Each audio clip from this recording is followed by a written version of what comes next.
The wind had a name in this part of the Arizona Territory. The people of Dry Needle called it the Dust Devil's Breath, and in the long, rainless summer of 1879, it was a constant thief. It stole moisture from the soil, color from the sky, and words from a man's mouth before they could fully form. It whipped the red dust off the high plains until the whole world seemed to bleed a fine, gritty powder that settled in the lines of your face and the folds of your clothes. The town itself, a handful of sun-bleached wooden buildings, clung to the cracked banks of a seasonal creek like a stubborn burr on a coyote's hide. From a ridge overlooking the town, Ashki Nizyani watched the iron horse hiss to a stop, its black smoke a foul stain against a pale sky. He had followed its tracks for 2 days, a path of steel that scarred the land his people had walked for generations. He was a quiet man in his early 20s, with the stillness of the mesas in his posture and the weight of a promise in his eyes. The wind tugged at the dark blue neckerchief tied around his throat, a band of cloth woven by his grandmother, a reminder of a life he was bound to protect. His immediate purpose was Simple the Creek. The two that fed their small farms and watered their precious horses was running low. Whispers had come on the wind of the railroad company's plans, whispers as dry and unsettling as the dust. His greater purpose was a picture in his mind, a sturdy hogan for his sister, She-A, a place where the scent of her herbs and remedies could fill the air, safe and permanent. The iron horse had brought men and materials. He had seen the stacks of raw timber and iron fittings unloaded. They were not the things used to lay more track. They were the bones of something else, something that would choke the water. He shifted his weight, his moccasins silent on the rock. Patience was a weapon, and he knew how to use it. He would go into the town, listen and learn. Inside the Dry Needle Railroad Station, the telegraph key chattered like an agitated insect. Nora Boone barely noticed the sound anymore. It was simply the rhythm of her life. A widow before she was truly a wife. She had come west from Pennsylvania, seeking not a new husband, but a piece of the sky that belonged only to her. What she found was a sky so vast it was intimidating, and a freedom that came with a heavy price tag of dust, loneliness, and the constant, simmering tension of the frontier. She was smart, with a mind as quick as the electric current that hummed through her fingers. Her fingers danced over the brass key, translating the coded clicks into the formal language of railroad business. But today, a different kind of message had come through. A private dispatch for Captain Silas Merritt, head of security for the Elkhorn Water and Railroad Company. It was encrypted, but the repeating patterns were a puzzle she could not resist. While waiting for a confirmation from the next station, she had scribbled the letters onto a scrap of paper, her mind working through the cipher, just as she felt the lock of the code begin to turn. The station door flew open, letting in a swirl of red dust and the frantic energy of a man named Peters, who ran the general store. "They've been robbed," he shouted, his voice cracking. "The whole Elkhorn wagon train. Up near Serpent's Tooth Canyon. The drivers say it was Navajo." The station fell silent, the telegraphs clicking suddenly loud and ominous. Nora's stomach tightened. She had seen the Navajo who came to trade. They were quiet, proud people, their faces etched with a dignity that the hard land could not erase. They were horsemen and farmers, not bandits. A shadow fell over her desk. Captain Silas Merritt stood there, a man whose polished boots and crisp uniform seemed to defy the dust that coated everyone else. He was handsome in a severe, military way, a former cavalry officer who now commanded Elkhorn's private army. He offered a smile that never reached his cold, gray eyes. "Just the usual trouble. Miss Boone," he said, his voice smooth as oiled steel. "A bit of unrest from the locals. Nothing a firm hand cannot solve." He glanced at the telegraph. "Any important dispatches for me?" Nora's hand instinctively covered the scrap of paper where she'd been working on his coded message. "Just the regular freight manifests. Captain, nothing out of the ordinary." Merritt's eyes lingered on her hand for a moment too long. "Good. The Elkhorn Company values efficiency and discretion, An employee who understands that, who sees and hears only what is necessary for her duties, will find her position here very secure. The threat was as clear as if he had drawn a weapon. He tipped his hat and walked out, leaving the air feeling colder than before. Her hands trembled slightly as she uncovered the paper. His visit had given her the last piece of the cipher. Her pencil flew, substituting letters until the words swam into focus. Blockade, Verde Creek Fork. Begin construction 3 days. Await Jack's confirmation. Verde Creek. That was the name on the maps for the stream that gave the town and the Navajo farms their very life. And Jack, that could only mean Canyon Jack, the leader of a band of outlaws who were more ghosts than men, blamed for every crime that could not be pinned on anyone else. The staged robbery, the coded message, the illegal dam. It was a three-headed snake, and she was standing right in its path. The truth felt like a hot, heavy stone in her gut. Justice was a fine word in the parlors of the East, but out here, it was a fragile thing, easily crushed. By the time the sun began to dip below the horizon, painting the sky in violent shades of orange and purple, the town was simmering with fear and anger. Men gathered in the saloon, their voices loud and their blame aimed squarely at the Navajo. Merritt's men, the so-called security team, fanned the flames, buying drinks and telling stories of past troubles. Nora locked the station door, the weight of the day pressing down on her. She pulled her shawl tight around her shoulders and started the short walk to the boarding house run by the widow Ruth Caldwell. She chose the back alley, wanting to avoid the hostile stares and muttered comments on the main street. The air in the alley was still and thick with the smell of dust and stale beer. 2 men stepped out from the shadows of the blacksmith's workshop, blocking her path. She recognized them as 2 of Merritt's guards, their face flushed with drink. "Well now, look what we have here," one of them slurred. A gap-toothed grin on his face. "The pretty little telegraph girl. Heard you got a message for the captain today?" "I have nothing for you," Nora said, her voice steady despite the frantic beating of her heart. She tried to step around them, but the other man moved to block her again. "The captain, he don't like people who read other people's mail," the second man said, taking a step closer. "He told us to make sure you understood that, to make sure you forget anything you might have seen." "I understand perfectly," Nora said, backing away. "Now, if you will excuse me." The first man reached for her arm. "We ain't done talking," a voice, low and calm, cut through the tension. "She said she is done." The men turned. Ashki stood at the mouth of the alley, a silhouette against the fading light. He had moved with no sound, a shadow detaching itself from other shadows. He was not a large man, but he held a stillness that was more intimidating than size. The gap-toothed man laughed. "Look here, one of them finally got brave enough to come into town. You lost, boy." Ashki did not answer. His eyes were on Nora, a quick, assessing glance. Then they moved back to the 2 men. He took one slow step forward. "This ain't your concern," the second man growled, letting go of Nora to face the newcomer. He drew himself up, trying to use his bulk to intimidate. What happened next was a blur of quiet, efficient motion.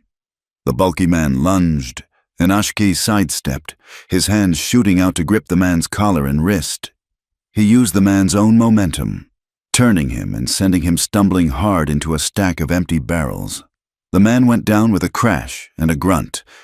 The gap-toothed one, momentarily stunned, fumbled for the pistol at his hip before his fingers could close around the handle. Ashki was on him. He did not throw a punch. He simply moved inside the man's reach, his hand striking the man's wrist, sending a jolt of pain up his arm that made him cry out. The desire for a fight vanished from his face, replaced by fear. He scrambled backward, pulling his companion to his feet. They cast one last venomous look at Nora and Ashki before disappearing into the growing darkness. Silence returned to the alley, broken only by the sighing of the wind. Nora stood with her back pressed against the rough wood of the building, her breathing ragged. Ashki stood a few feet away, watching her, his expression unreadable. The blue neckerchief at his throat was the only spot of deep color in the dusty twilight. "Thank you," she finally managed to say, her voice thin. He gave a slight nod. "They work for the man from the railroad." It was a statement, not a question. "Captain Merritt?" "Yes." He looked down the alley toward the main street, where the sounds of the saloon were growing louder. He turned his gaze back to her. His eyes were dark and searching, and for the first time, Nora felt he was truly seeing her. Not just as a white woman or a part of the town that encroached on his land, but as a person. "The wind here dries up words." "Miss," he said, his voice a low rumble, "you should choose them carefully." Nora straightened up, a spark of her usual fortitude returning. "And you seem to be a man who does not waste them."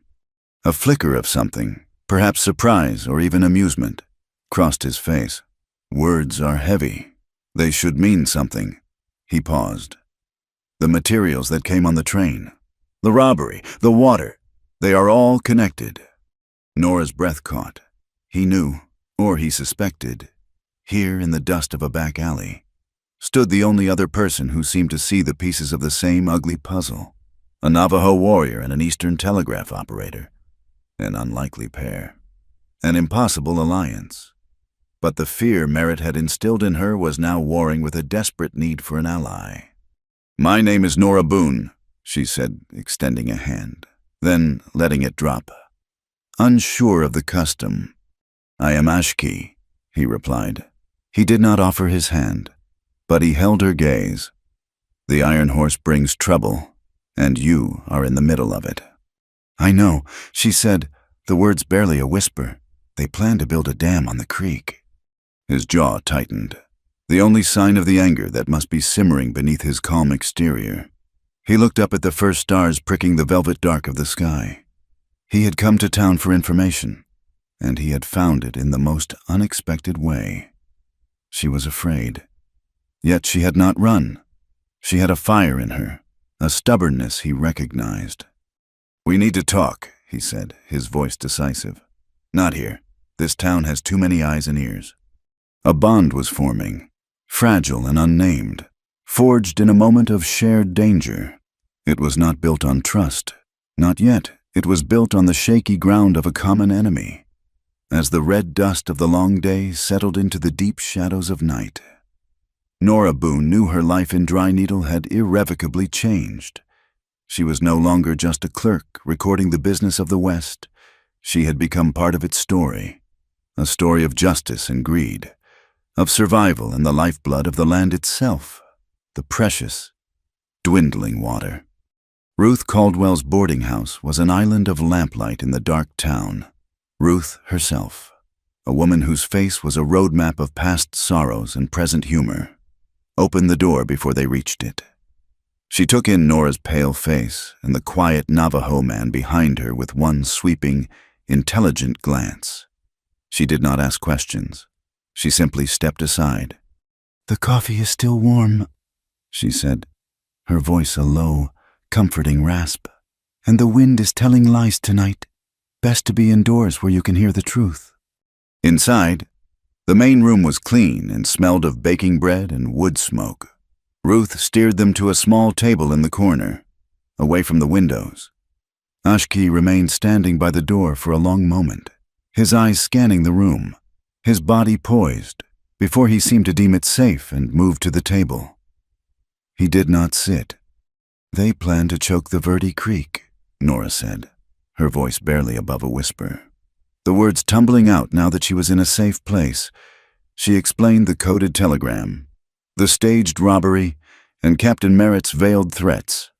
Ruth listened, her hands busy pouring coffee into thick ceramic mugs. She set one in front of Nora and pushed another toward the empty chair opposite her. "And you," she said, looking at Ashki. "You are the reason my guest was late for supper." "He saved me," Nora said quickly. "From two of Merritt's men in the alley?" Ashki finally sat.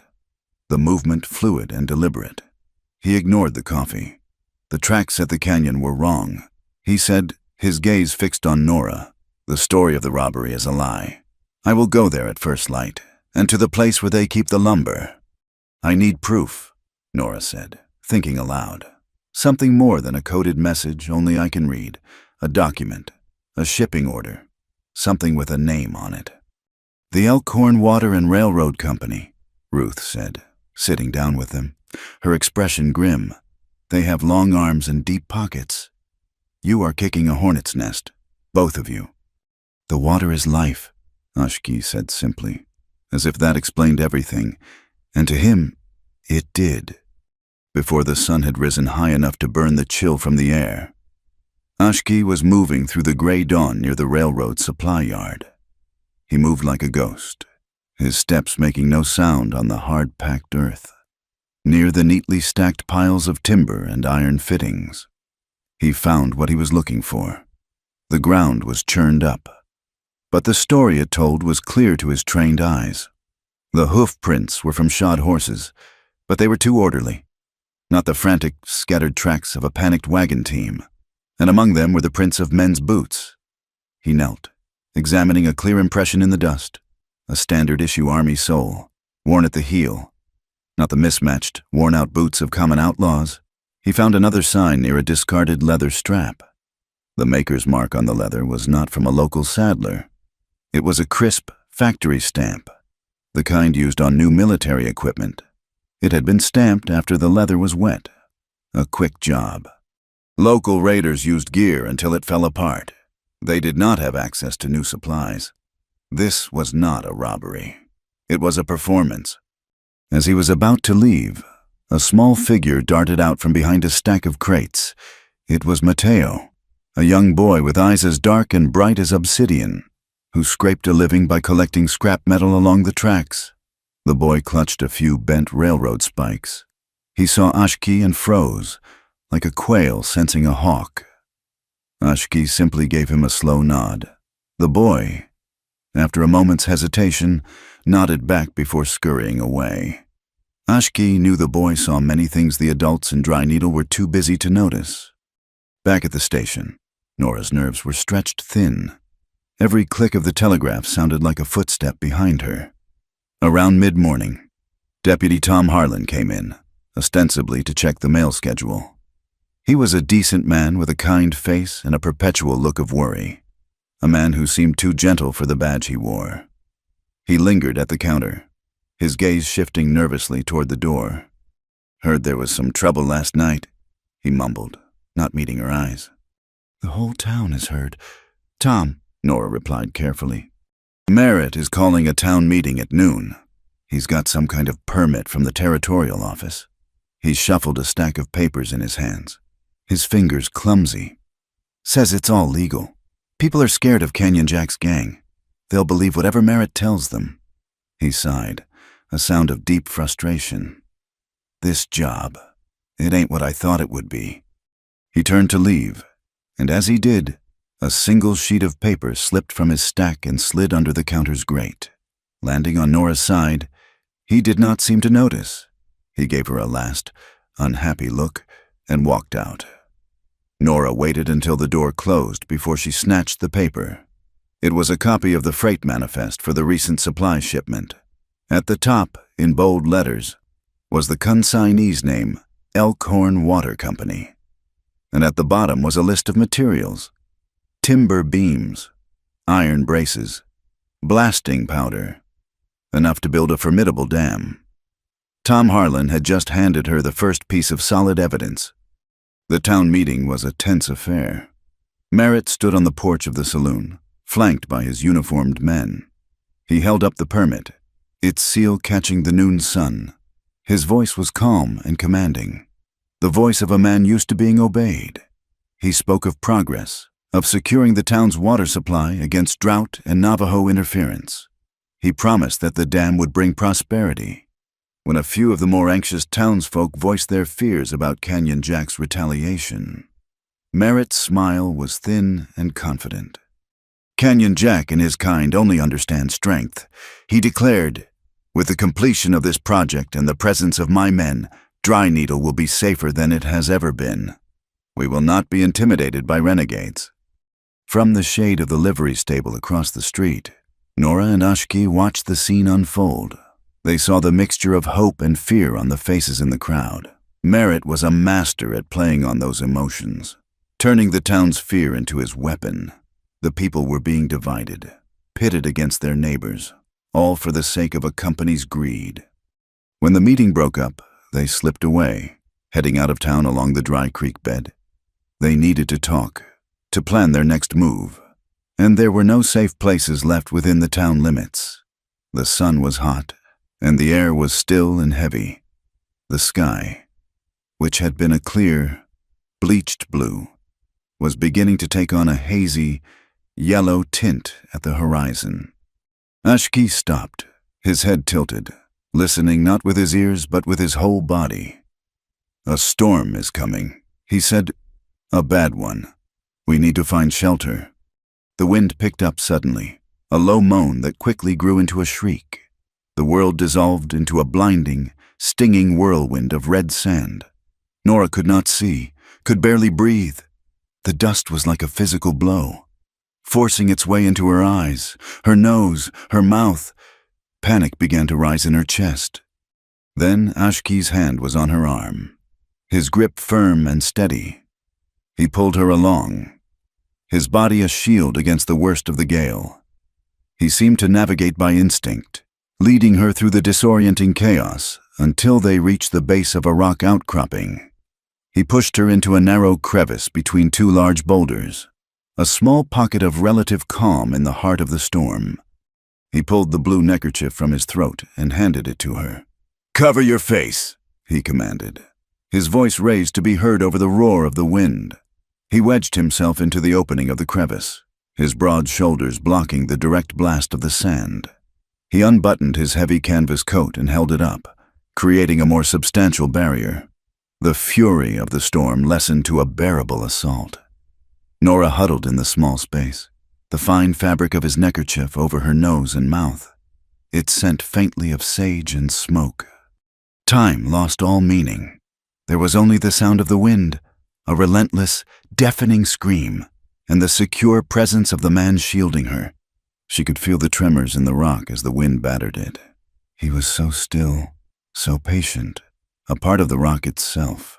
He passed her his canteen, and she took a grateful sip of the warm, metallic tasting water. "Do you have a plan?" she shouted, the question feeling foolish as soon as it left her lips. He turned his head slightly, and she could just make out the line of his jaw in the dim, swirling light. "Yes," he shouted back. "Survive now. Talk about being heroes later." His words, so practical and devoid of false bravado, anchored her. They were not heroes. They were just two people in a storm, trying to stay alive.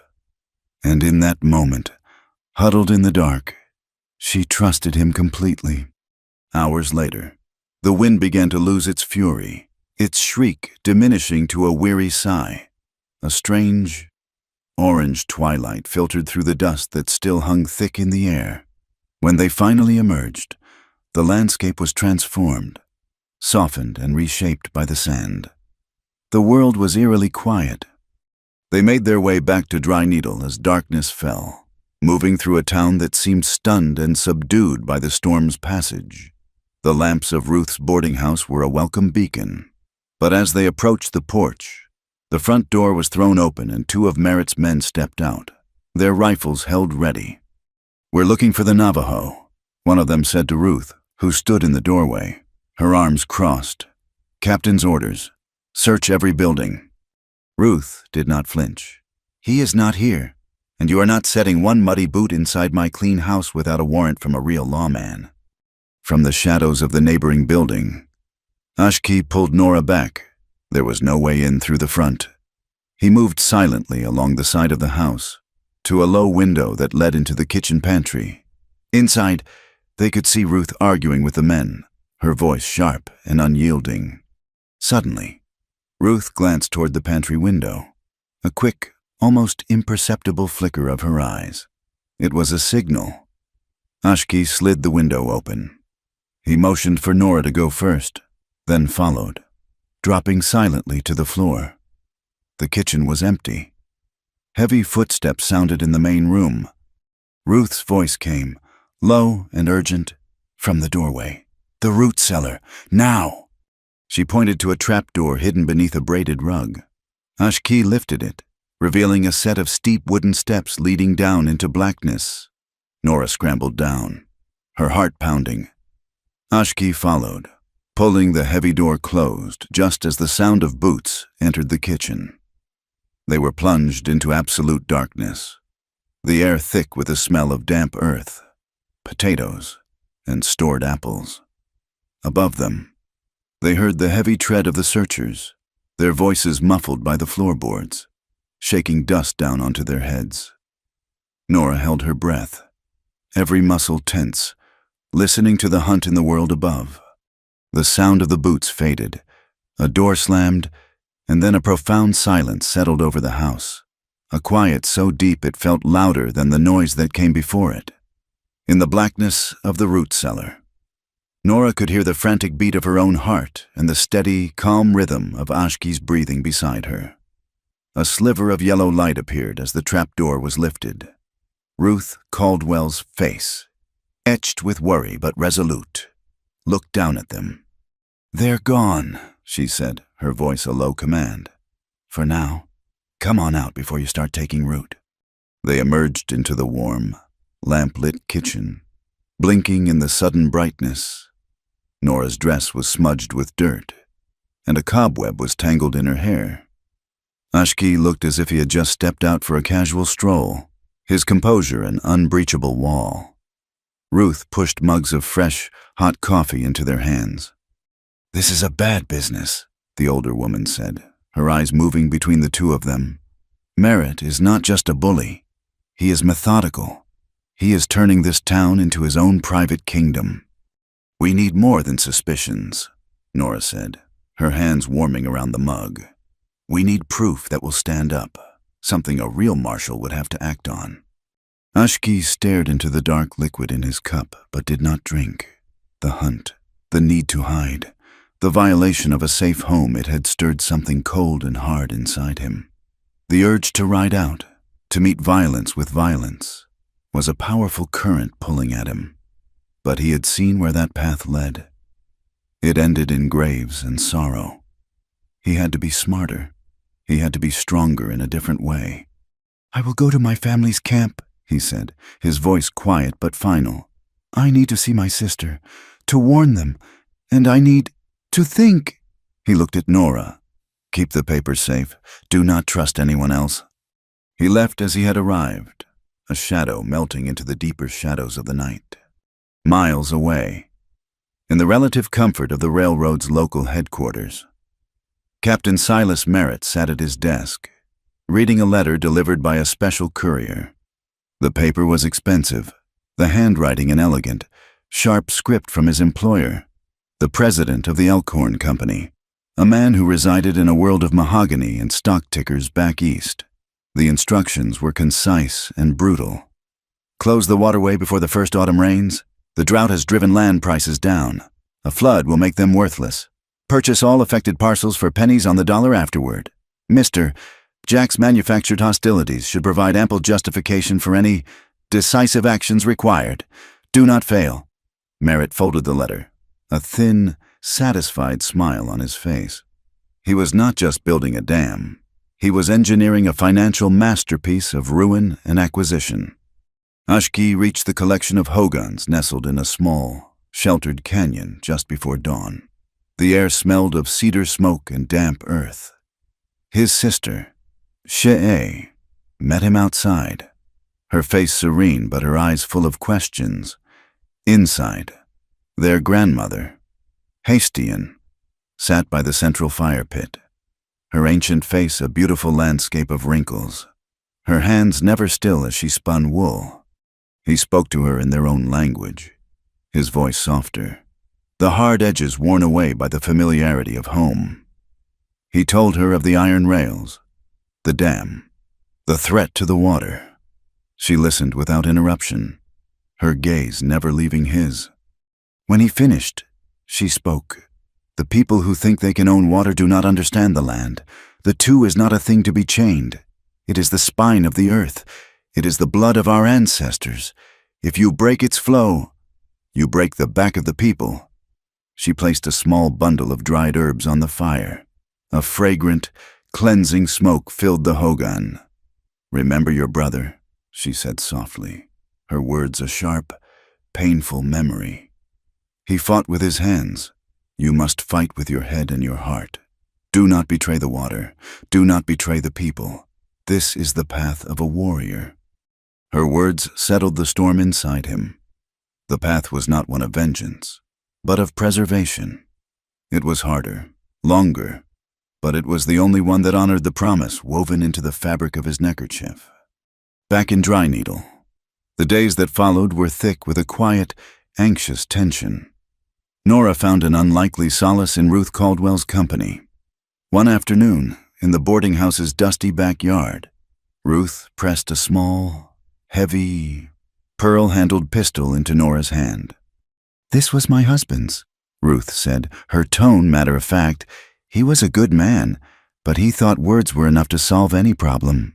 He was wrong." She showed Nora how to load it, how to hold it, how to aim. Nora's hands trembled at first, the cold weight of the weapon feeling alien and terrible.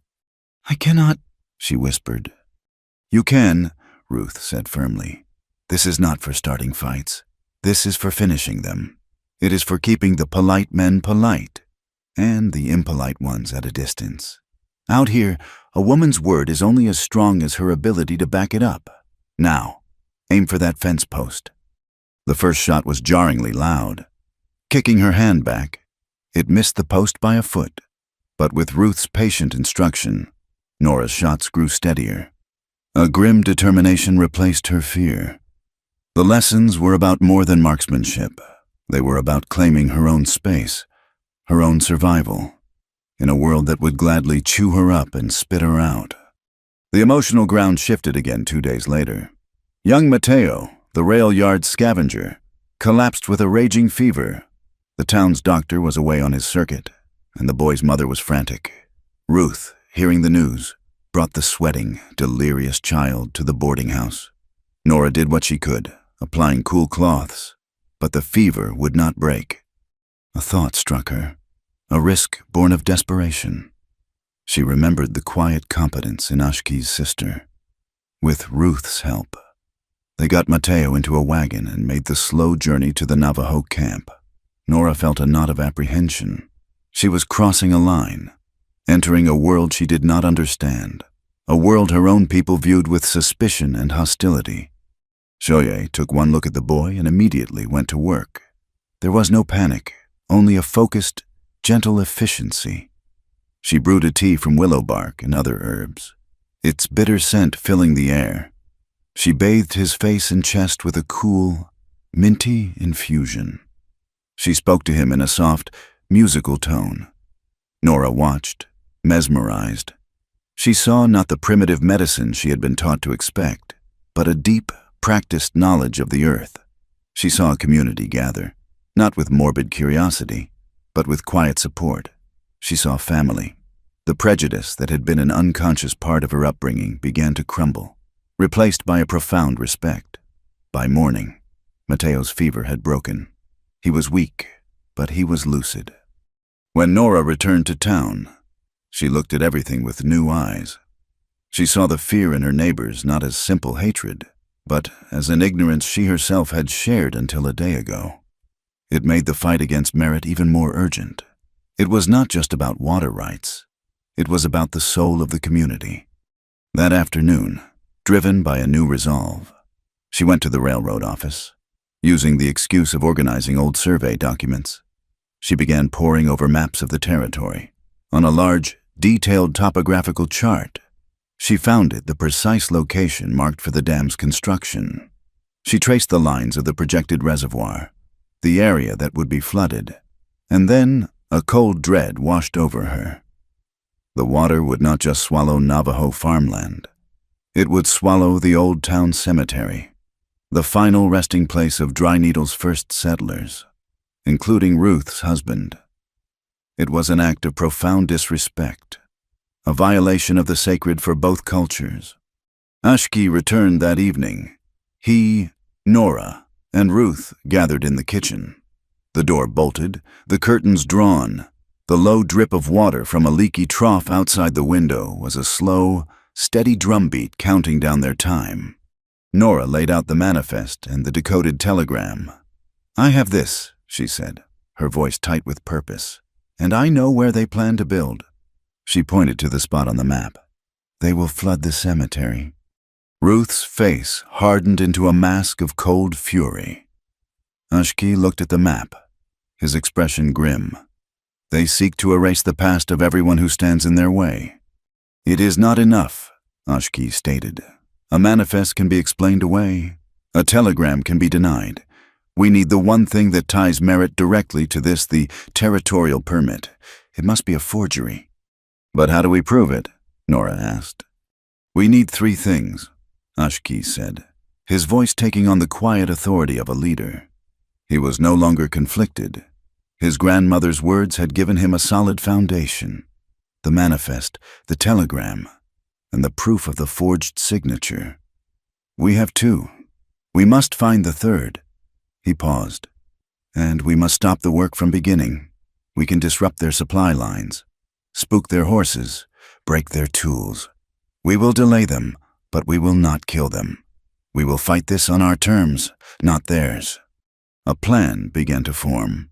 A desperate, three-headed strategy: evidence, legal challenge, and non-lethal sabotage.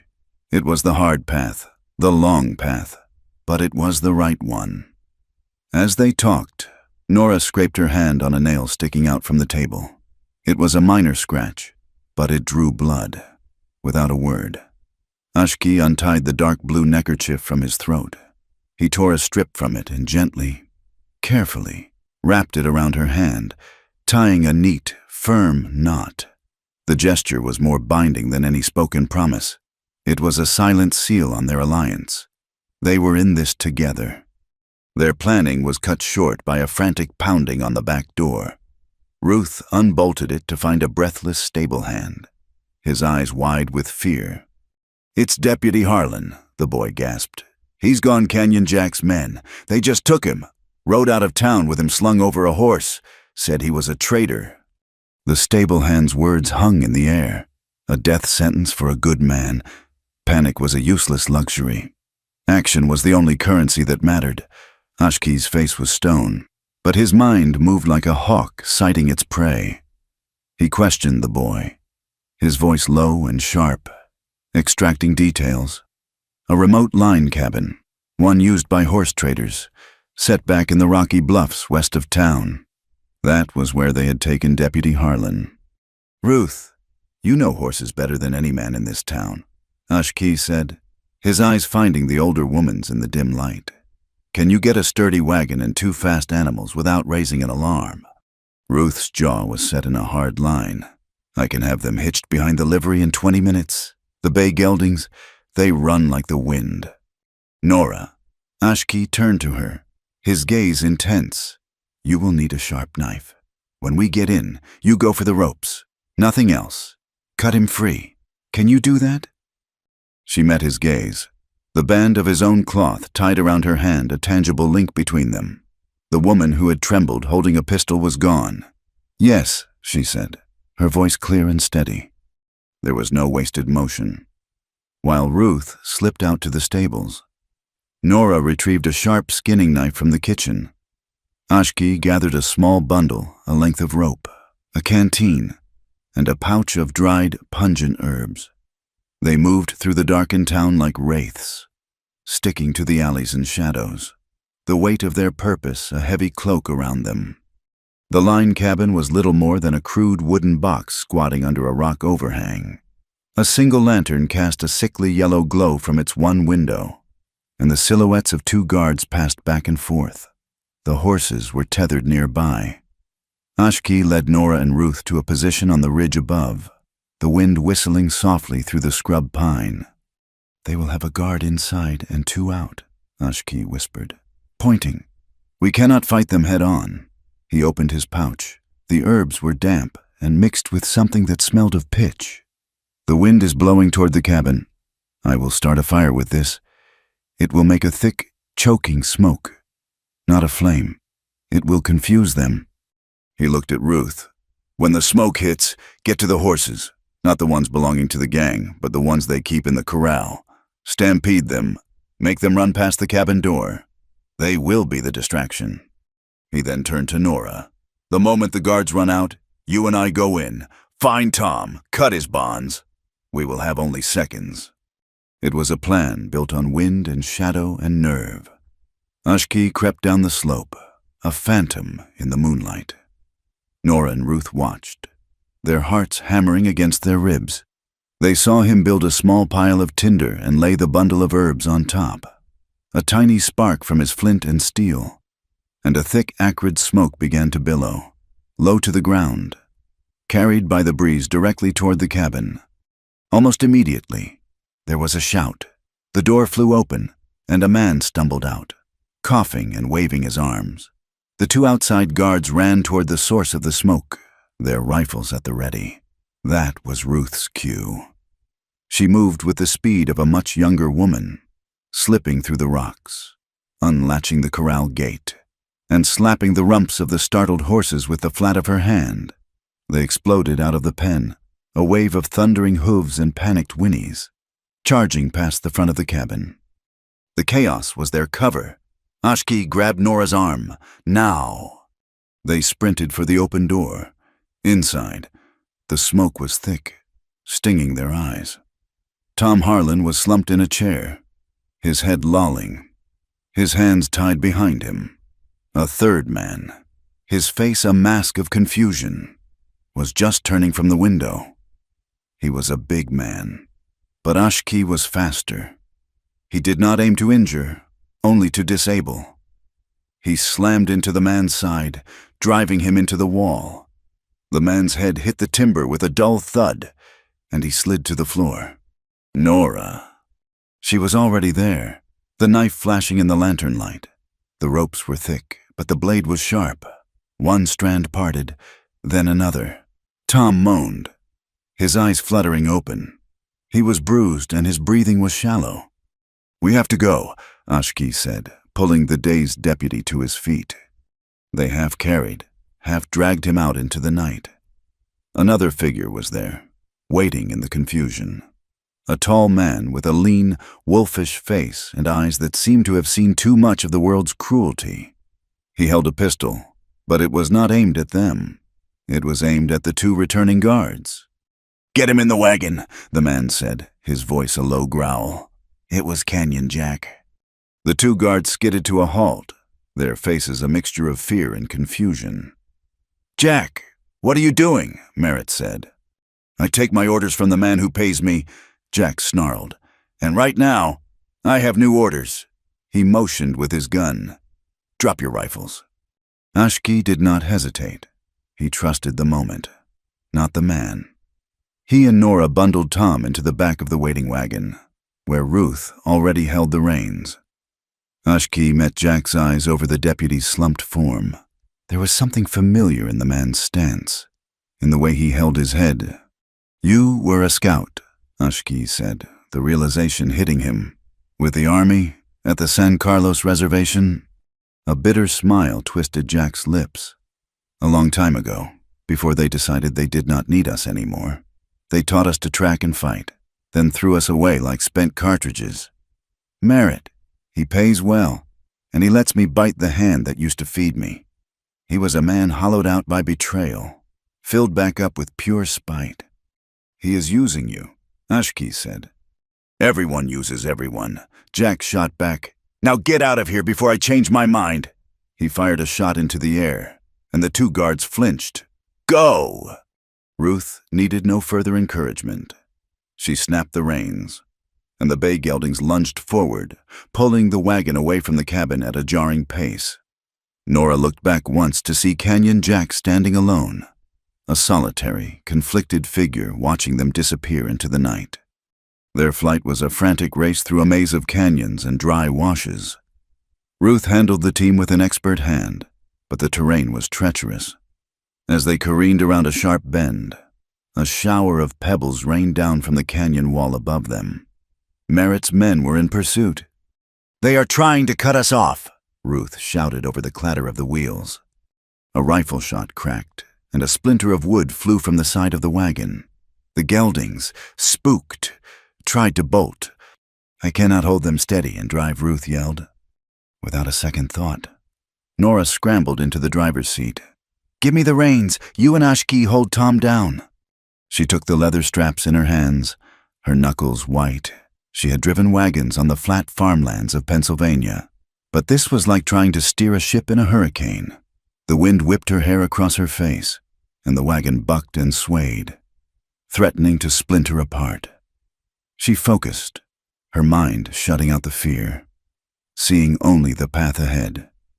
She remembered her father's words, "Feel the horses, do not fight them, guide them." She eased the pressure on the left rein, letting the lead horse find its footing on a patch of slick rock. She leaned into a sharp turn, shifting her weight to keep the wheels from lifting. A section of the trail ahead had crumbled away, leaving a narrow, precarious ledge. There was no time to stop. She gave the horses their head, urging them on with her voice, and they flew across the gap, the wagon groaning in protest as it landed hard on the other side. They were through. The sound of pursuit faded behind them. They found a sheltered alcove to rest, the horses heaving, their flanks lathered in sweat. Tom Harlan was conscious, but barely. He coughed, a weak, rattling sound. "Nora," he whispered, his eyes struggling to focus on her. "Merritt?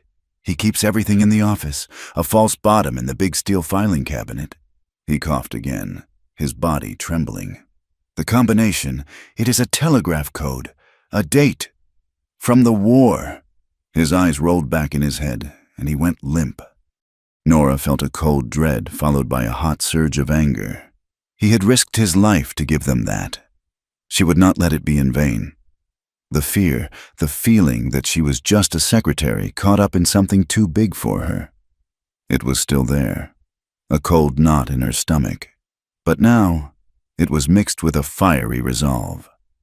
She looked at Ashki, his face illuminated by the pale moonlight.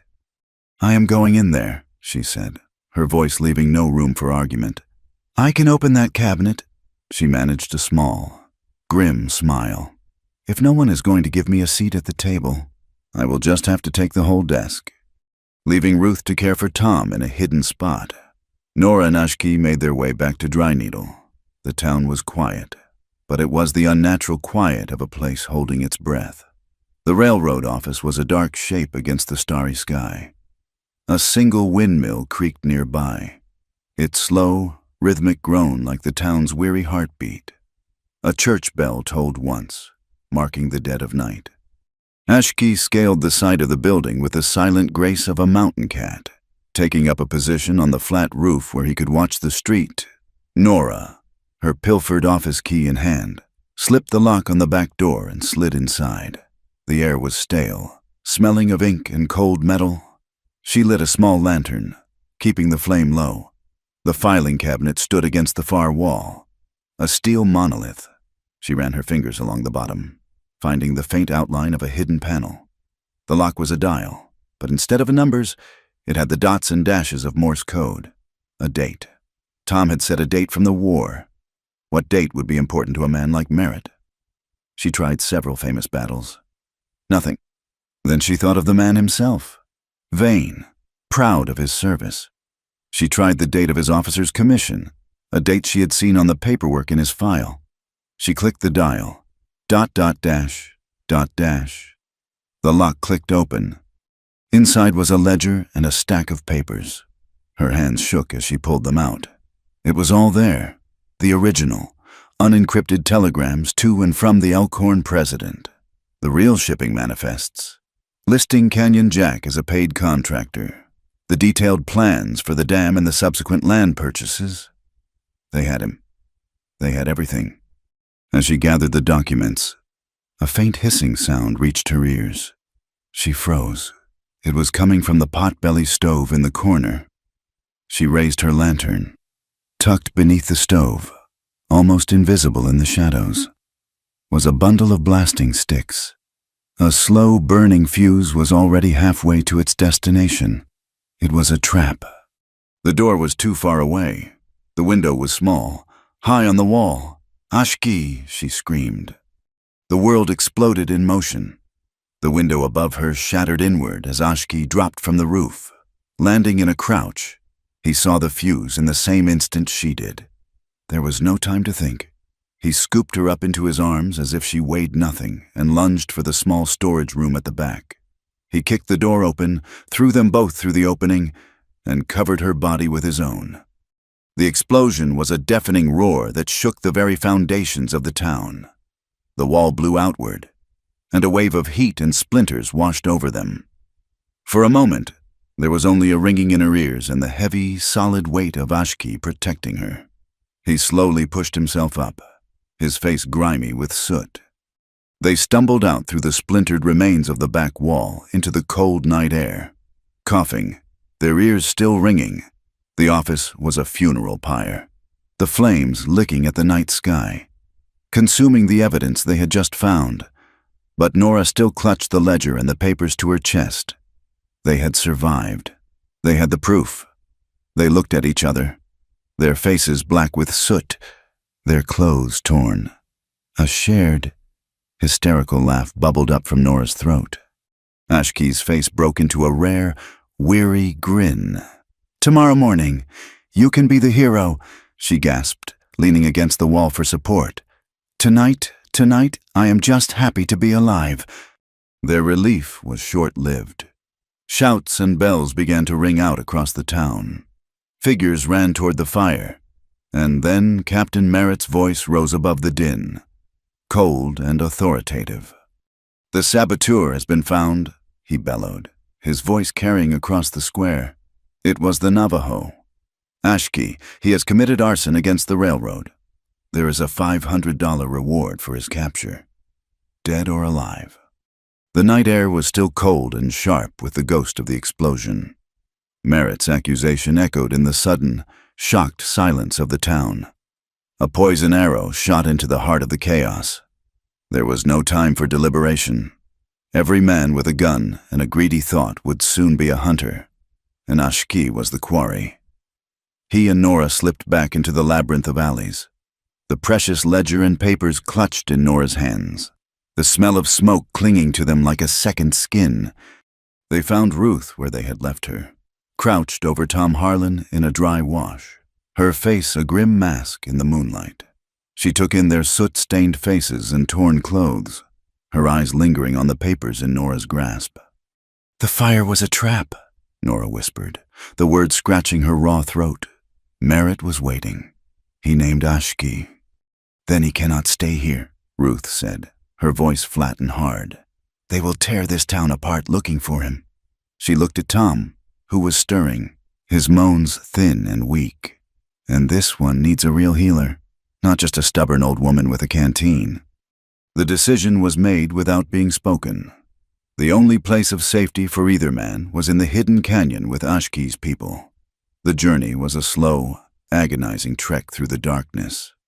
Ashki moved ahead, scouting the path, while Nora and Ruth supported the barely conscious deputy between them, his dead weight a constant, draining burden.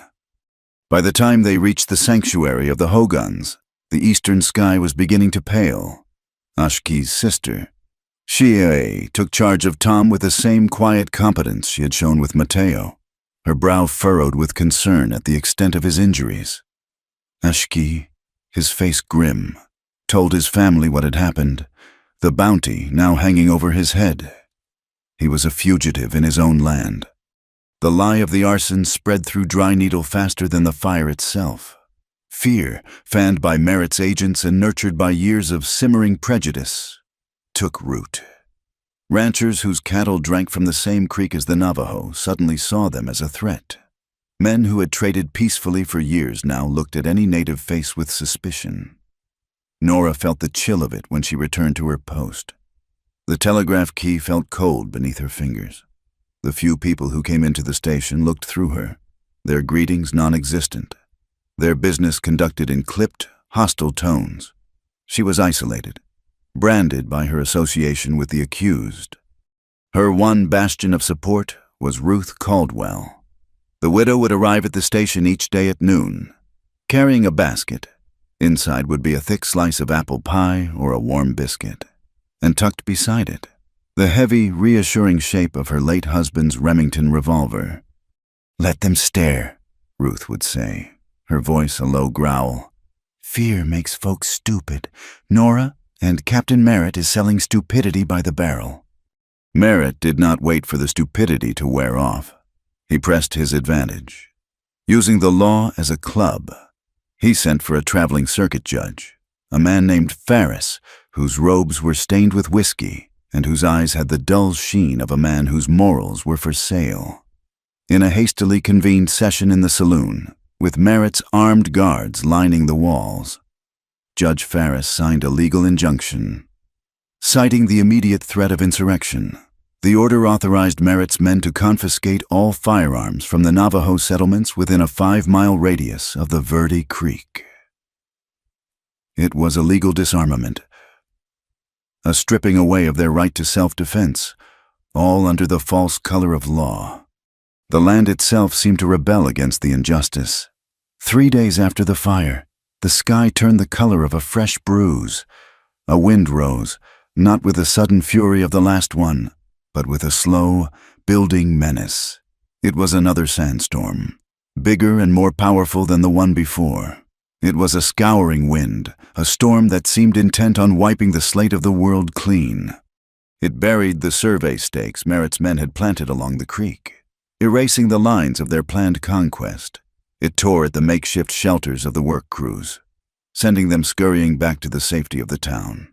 For Ashki and his people, it was a fearsome but familiar adversary. While Merritt's men hid, Ashki was in his element.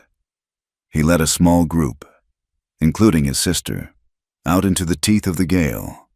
A small herd of sheep and cattle belonging to one of the few white ranchers who had refused to join the chorus of blame had been caught in an open flatland. Navigating by the shape of the wind and the feel of the ground, Ashki led the rescue. The air was a maelstrom of sand, visibility reduced to mere feet. In the chaos, a spooked steer, maddened by the wind, broke from the herd and charged blindly. Mateo, who had insisted on helping, was directly in its path. Cheye moved without thinking, shoving the boy hard. He tumbled out of the way as she took the glancing impact of the animal's shoulder. She was thrown against the splintered rails of a broken corral fence. The steer thundered past. Ashki was at his sister's side in an instant. The composure he always wore was gone, shattered. In its place was a raw, naked fear. It was the same fear that had seized him the day he had watched his older brother fall. For a heartbeat, he was frozen, the horror of losing another person he loved paralyzing him. Shoy groaned, pushing herself up. Her arm was gashed and bruised, but not broken. The sight of her moving, of her being alive, broke the spell. He helped her to her feet, his hands gentle.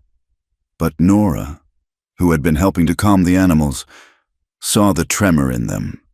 She saw the crack in the stone. They brought the livestock to shelter, their mission successful, but the incident left a dark mark. Ashki was withdrawn, his silence heavier than before. He had shown his people how to survive the storm, but he had also revealed his deepest weakness. Back at the camp, under Cheye's care, Tom Harlan was slowly regaining his strength. The day after the storm, his fever broke for good. He was weak, his voice a reedy whisper, but his mind was clear. He called Nora and Ashki to his bedside. "The permit," he rasped, his eyes finding theirs. "The territorial seal. It's a fake. Merritt had it made." He paused, gathering his breath. "There is an engraver in Prescott, a man named Elias Reed. He is a good man, but he has a weakness for drink and cards. Merritt owns his debts. He forced Reed to make the seal." He coughed, a dry, painful sound. Reed keeps a private log, every job he does. He is scared. He will talk, if someone can get to him before Merritt does. It was the final piece, the third leg of the stool, the proof that could bring the whole corrupt enterprise crashing down. But Prescott was 100 miles away, a dangerous journey through open country for a man with a bounty on his head. The weight of it all seemed to settle in the small hogan. The pressure was immense. Ashki's sister was injured. His people were being disarmed. He was a wanted man. That evening, Nora found him outside, sharpening his knife on a whetstone. The rhythmic scrape of steel on stone, a harsh, grating sound in the quiet dusk. His movements were tight with a contained fury. She saw the rage in him, and she mistook its target. "You cannot," she said, her voice quiet but firm. "You cannot go after Canyon Jack. Not like this, an ambush, a quick knife in the dark. It will solve nothing. It will only prove Merritt right." He stopped, his hand still on the knife. He looked up at her, his eyes dark pools of anger and pain. "You think I do not know that he hurt my sister? His men are taking our guns, the ones we need to hunt, to protect ourselves. Your way, the long way, the path of paper and proof, it feels like a slow death while my family is in danger." "And your way feels like a fast one," she retorted, her own frustration boiling over. "We are so close. Ashki, we have the ledger. We have the telegrams. We know about the seal. If you throw that all away for revenge, then what was any of this for? What did Tom almost die for?"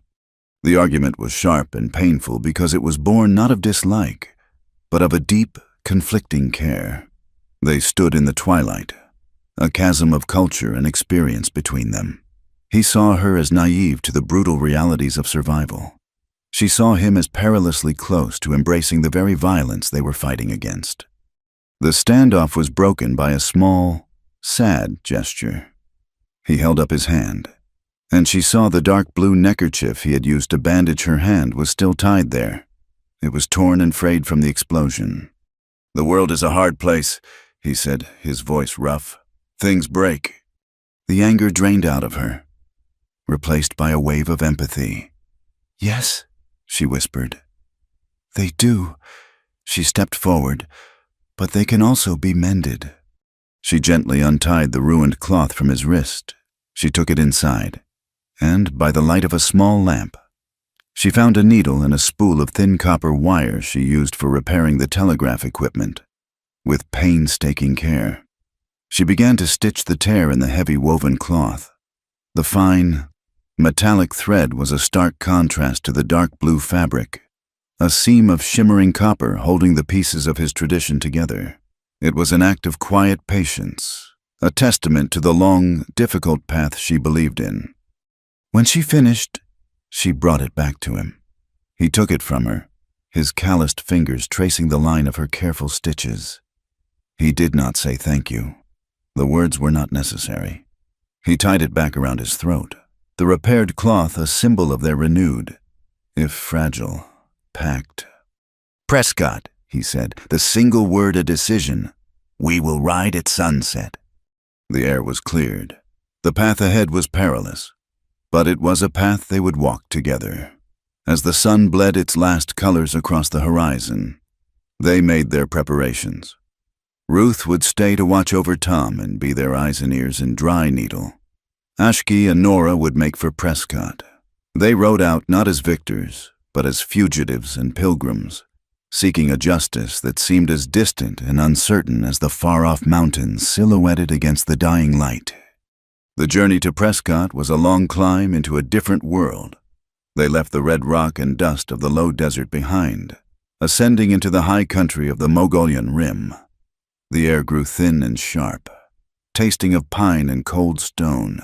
They traveled mostly by night, a necessity for a man with a price on his head, resting during the heat of the day in hidden arroyos or thick stands of juniper. A sliver of moon hung in an ink-black sky littered with a spray of impossibly bright stars, providing just enough light to see the treacherous trail ahead. On the third night, they made camp beside a small, clear creek that tumbled over smooth granite rocks. The sound of the water was a gentle, cleansing whisper in the immense silence of the high plateau. Ashki built a small, smokeless fire in a pit, its warmth a fragile shield against the profound cold that seeped out of the earth and the pines. They sat on opposite sides of the flames, the firelight dancing on their weary faces, enclosed in a small bubble of warmth and light in a vast wilderness. The quiet between them was no longer the tense, watchful silence of their first meetings. It was a comfortable space, worn smooth by shared danger and mutual reliance. Nora watched him as he stared into the flames, his face a study in stoic resolve. But she saw the shadow of his sister's injury and the weight of the bounty in the hard line of his jaw. "You told me once that words are heavy," she said softly, her voice barely disturbing the night. "You were right, but sometimes silence is heavier." He looked up, his dark eyes meeting hers across the fire. He seemed to consider her words, to weigh them as he would a set of tracks. "My brother was older than me," he said, his voice a low rumble. "He was a warrior. He believed the only answer to a fist was a harder fist. When the soldiers came to move us from our lands, years ago, he fought. He died with a rifle in his hands, full of anger." Ashki picked up a dry twig and fed it to the fire, watching the flames consume it. "My grandmother says he fought with his hands, but I must fight with my head. I have his anger in my blood, every day. I have to choose not to be him. Sometimes that choice is difficult." The confession hung in the air between them, a rare and precious offering. Nora understood now the source of the conflict she had seen in him, the constant war between his warrior's instinct and his chosen path of patient justice. She felt a need to offer something of her own, to meet his vulnerability with hers.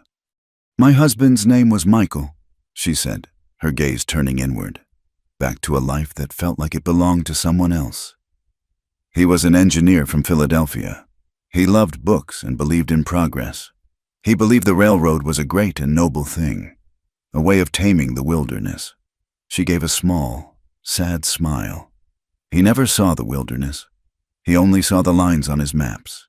He died of a fever in a canvas tent beside the tracks in Kansas, 100 miles from anywhere. The great and noble railroad just kept moving west. It did not even stop to mark his grave." His pain reflected her own. They were two people shaped by loss, bereaved by the very forces that defined the West, the clash of cultures, the relentless march of progress, and the unforgiving nature of the land itself. The fire crackled, a warm and living heart in the cold darkness. They broke camp before dawn. As they were dousing the fire, they heard it, a faint sound, almost like a wounded animal, carried on the morning breeze. Ashki's head came up, his body instantly alert. He motioned for Nora to stay put and moved into the trees, disappearing as if the forest had simply swallowed him. He returned minutes later, his expression unreadable. "Come," he said, "and be quiet." He led her to a shallow ravine not far from their camp. There, caught in the cruel steel jaws of a trapper's snare, was a little girl. She could not have been more than 6 or 7 years old, her face streaked with dirt and tears, her dark eyes wide with terror. She wore the simple hide dress of an Apache. The trap had closed on her ankle, and the ground around her was scuffed from her frantic struggles. Nora's heart constricted. Ashki knelt beside the child, speaking to her in a language Nora did not know, his voice a gentle, soothing murmur. The girl flinched at first, but his calm presence seemed to quell her panic. He examined the trap, his movements economical and sure. It was an old, powerful model, designed for wolves or coyotes. "I need your help," he said to Nora, not looking up. "When I press the springs, you must pull the jaws apart. They are strong. Do not let them snap shut again." She knelt on the other side of the trap. Ashki placed his hands on the twin steel springs, his muscles bunching under his shirt as he applied steady, immense pressure. The teeth of the trap slowly began to open. Nora slipped her fingers into the gap. the cold metal biting into her skin, and pulled with all her strength. The jaws opened another inch. The little girl cried out, a sharp whimper of pain and fear. "Hold it," Ashki commanded. With his free hand, he gently worked the child's small, swollen ankle from between the metal teeth. Nora's arms trembled with the strain, her muscles burning, but she held on until the girl's leg was free. Ashki let the pressure off the springs, and the trap snapped shut with a vicious clang. The girl's ankle was badly bruised and cut, but the bone did not appear to be broken. Ashki cleaned the wound with water from his canteen and bound it with a strip of clean cloth. He then lifted the child into his arms. She was light as a bird. She had stopped crying and was now watching him with a solemn, trusting gaze. They had to find her people. Their journey to Prescott was no longer a flight, but a rescue mission. The child, whom they learned was named Tali, slowed them down, but neither of them considered any other course of action. They were just turning into a narrow, rock-strewn canyon in the late afternoon when the ambush came. It was not a military operation. It was a clumsy, desperate attack by two prospectors, their faces gaunt with greed, who had likely heard of the bounty in a nearby mining camp. They burst from the rocks, their pistols raised. "That is him!" the Navajo one shouted. Ashki's reaction was instantaneous. He shoved Nora and the child behind a large boulder, shielding them with his body. A pistol shot echoed in the canyon, the bullet ricocheting off the rock near his head. He drew his own pistol, not firing wildly, but aiming with a calm precision that was terrifying to behold. He shot the pistol out of the first man's hand, the weapon clattering to the ground. The second man, bolder or perhaps more foolish, charged forward. Ashki met him halfway. The fight was a brutal, short-lived ballet of violence. Ashki moved with a devastating economy, deflecting a wild punch and using the man's momentum to send him crashing into the canyon wall, where he slumped to the ground, dazed. The first prospector, clutching his stinging hand, had already scrambled away into the rocks. It was over in seconds. Ashki stood breathing heavily, the fury of the fight still in his eyes. He turned to Nora. "Are you hurt?" "No," she said, her voice shaking slightly as she held the trembling child. "Are you?" He shook his head, but she saw a dark line of red welling on his neck, just below his jawline. In the scuffle, he had been scraped by a sharp rock or perhaps the other man's belt buckle. It was not deep, but it was bleeding freely. That night, after they had found a safe place to camp and had gotten Tali to sleep, Nora insisted on tending to the wound. She heated water in her small tin cup, found her sewing kit with the copper wire, and motioned for him to sit. He hesitated for a moment, then complied, sitting by the fire and tilting his head back. First, he had to remove the neckerchief. He untied it slowly, the cloth with her stitches a dark banner in his hands. His throat was exposed, strong and vulnerable in the flickering firelight, with a damp cloth. Nora gently cleaned the cut, her touch as light as a moth's wing. The bleeding had mostly stopped, but the gash was long enough that it needed a stitch or two to close cleanly. "Hold still," she whispered. He was impossibly still, his eyes closed, his body rigid. She threaded her needle. Not with the copper wire this time, but with a fine, strong thread. Her fingers were steady as she drew the edges of the skin together, her movements precise and careful. When she was finished, she snipped the thread and gently wiped away the last traces of blood. For a long moment, her hand lingered on his neck, her thumb resting on the pulse that beat steadily beneath his warm skin. An unspoken current passed between them, a powerful and undeniable connection that went deeper than words or shared danger. On impulse, driven by a feeling she could not name, she leaned forward and pressed her lips softly against the base of his throat, just below his Adam's apple. A tremor ran through his entire body. He drew in a sharp, ragged breath, and his hand came up to cover hers where it rested on his neck. His skin was hot. When he spoke, his voice was a raw, husky whisper, a sound that seemed pulled from the very core of him. "Woman," he breathed, You will make me fall before heaven." The intensity of the moment was a physical thing, a weight in the air around them. Nora pulled back slightly, her heart hammering. A small, shaky smile touched her lips as she tried to lighten the profound gravity of what had just passed between them. "Fall before heaven," she teased gently, "or before me." His eyes opened. They were dark and bottomless in the firelight, full of an emotion she had never seen there before. "You choose heaven," he said, his voice regaining some of its strength. "I choose you." He did not kiss her. The words were enough. He simply kept his hand over hers, his fingers lacing with hers against his throat. They stayed that way for a long time as the fire burned down to glowing embers. Later, as they sat wrapped in their separate blankets against the cold, he reached across the small space between them and took her hand, their fingers intertwined, a silent, solid promise in the darkness. The feeling that grew between them was not a sudden, blazing fire, but a slow, steady warmth, built of small, repeated acts of trust and kindness. They found Tali's village the next day, a small, hidden encampment of Apache. There was a moment of tense suspicion, but when they saw the child, safe and sound, the suspicion melted into a flood of relieved gratitude.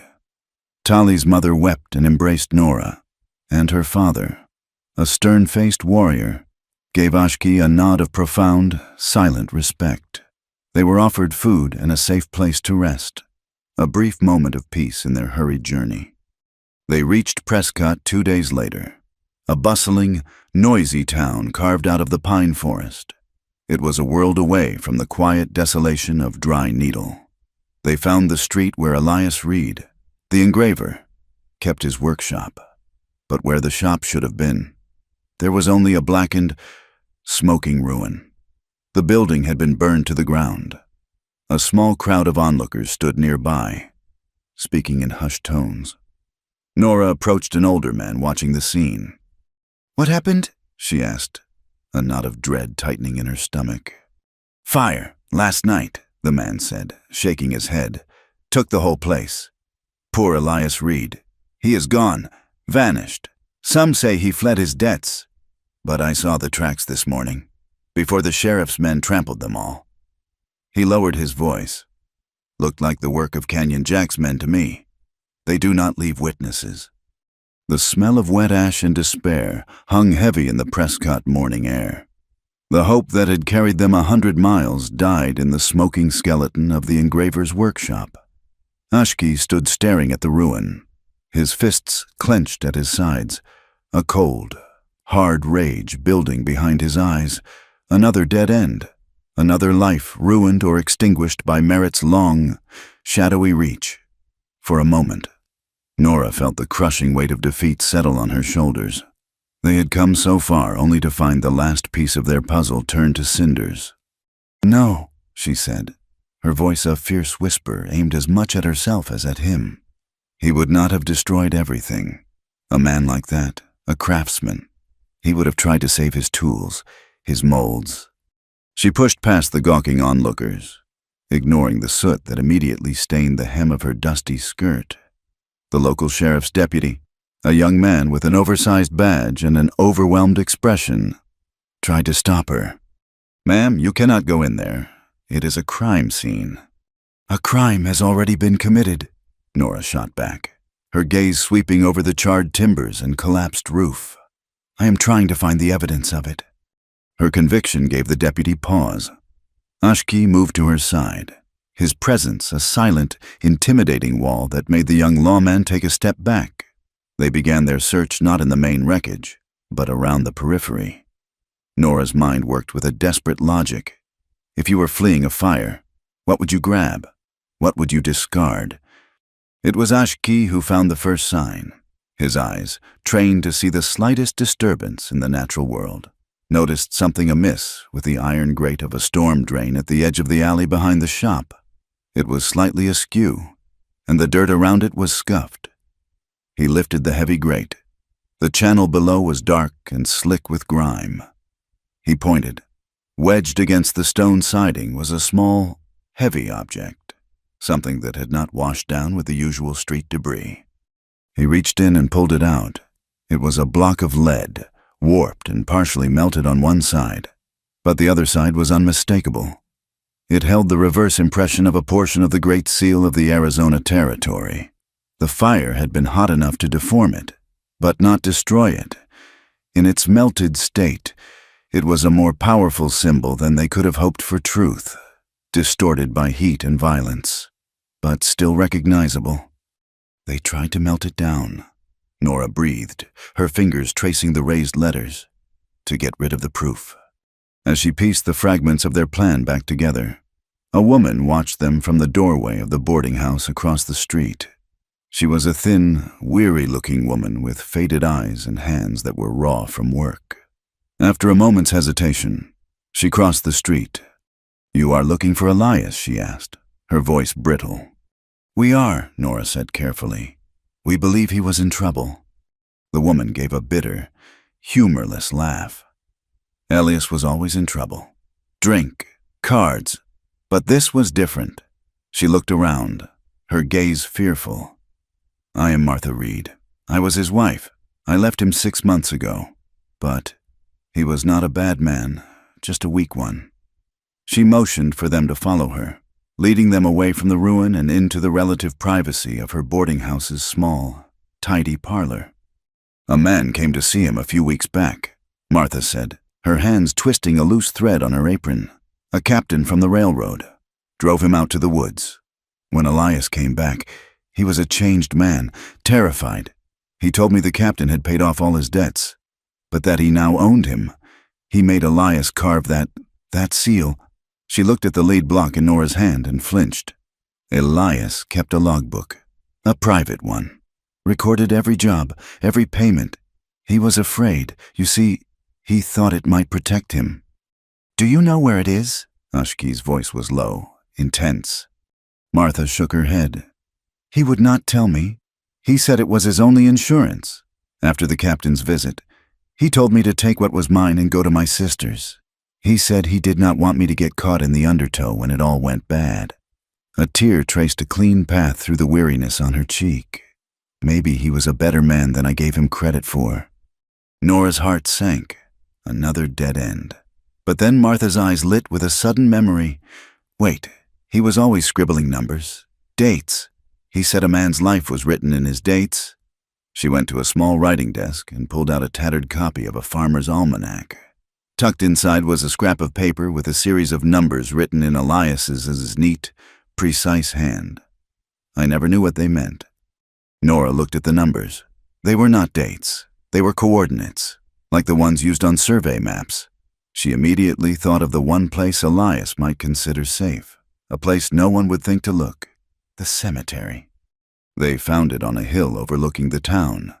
Following the coordinates from the almanac, they arrived at a simple, weathered headstone for a man who had died a decade earlier. Ashki knelt, examining the base of the stone. He ran his fingers along the bottom edge, then began to dig carefully in the soft earth. A few inches down, his fingers struck something hard. It was a small, oilskin-wrapped package.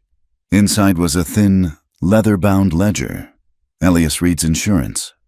As they stood by the grave, the weight of the logbook a solid promise in Nora's hands. A flicker of movement at the end of the street caught Ashki's eye. A man, lean and wolfish, was just leaving the assayer's office. He turned, and for a split second, his eyes met theirs. Canyon Jack. Recognition and alarm flashed across his face. He turned and ran. "He is not getting away," Ashki said, his voice a low growl. He handed Nora the logbook. "Keep this safe. Stay here." He was gone before she could protest. A blur of motion. The chase was on.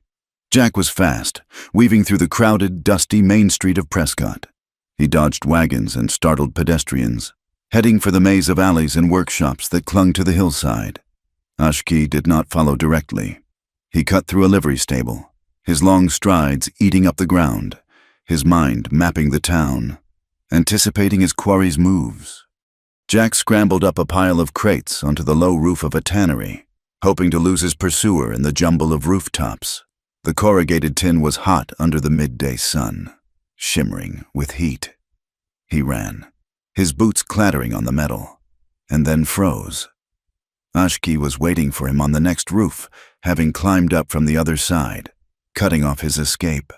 He stood silhouetted against the bright sky, as inevitable as a force of nature.